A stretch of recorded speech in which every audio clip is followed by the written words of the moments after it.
السلام علیکم ناظرین، میں آپ کا دوست اور آپ کا ہوسٹ بشام بلوچ۔ امید کرتا ہوں آپ سب خوش ہوں گے، خیر و عافیت سے ہوں گے، جہاں رہو آباد رہو، ہمیشہ ہنستے بستے رہو۔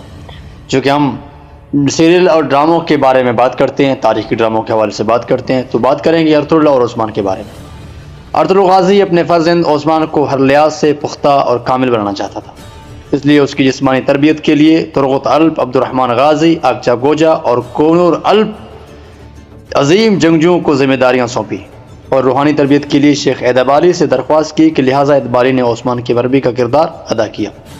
عثمان بڑا بہادر اور عقل مند حکمران تھا، رعایا کے ساتھ عدل و انصاف کرتا تھا، اس کی زندگی سادہ تھی اور اس نے کبھی دولت جمع نہیں کی۔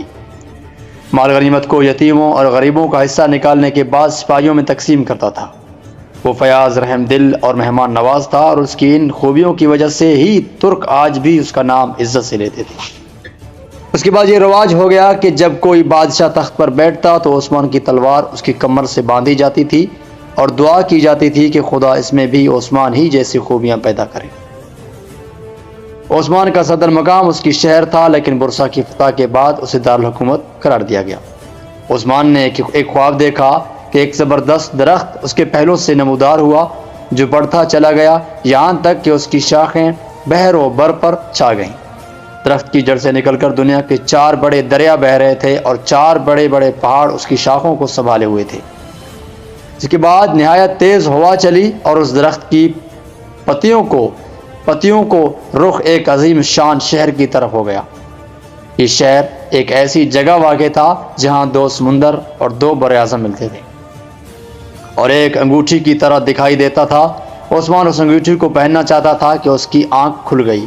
عثمان کے اس خواب کو بہت اچھا سمجھا گیا، اور بعد کے لوگوں نے اس کی تعبیر یہ بتائی کہ 4 دریا، دریائے دجال، دریائے فرات، دریائے نیل اور دریائے ٹینیوب تھے، اور 4 پہاڑ، کوہ طور، کوہ بلگان، کوہ کاف اور کوہ اطلس تھے۔ بعد میں عثمان کی اولاد کے زمانے میں چونکہ سلطنت ان دریوں اور پہاڑوں تک پھیل گئی تھی، اس لیے یہ خواب دراصل سلطنت عثمانیہ کی وسط سے متعلق ایک پیشی گوئی تھی۔ شہر سے متعلق قسطنطنیہ کا شہر جیسے عثمان تو فتح نہ کر سکا، لیکن بعد ازاں فتح ہو گیا۔ عثمان کے بعد اس کی اولاد میں بڑے بڑے بادشاہ ہوئے جنہوں نے اس کے خواب کو سچا کر دکھایا۔ تاریخ اسلام میں کسی خاندان کی حکومت اتنے عرصے سے نہیں رہی جتنے عرصے تک آل عثمان کی حکومت رہی، اور نہ کسی خاندان میں آل عثمان کے برابر قابل حکمران پیدا ہوئے۔ ان بادشاہوں کی مکمل فرصت دیکھنے کے لیے ہمارے ساتھ رہیے گا اور ہمیں سبسکرائب کیجیے گا۔